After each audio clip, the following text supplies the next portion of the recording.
This is OnePlus 11, and today I would like to demonstrate that you can enter the higher resolution camera mode on this device.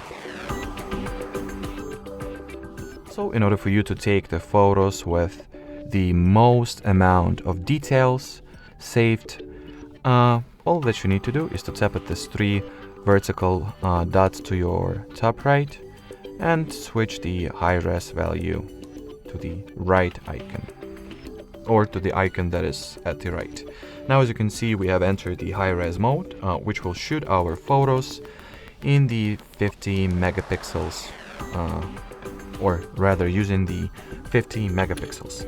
So now let's try to take a picture and add its specifications or metadata or details, simply saying let's see what resolution it has. So as you can see, its resolution is 6144 by 8192, so that's a very high resolution. And if I will zoom into things, you will see that the level of details that I get is, well, quite remarkable.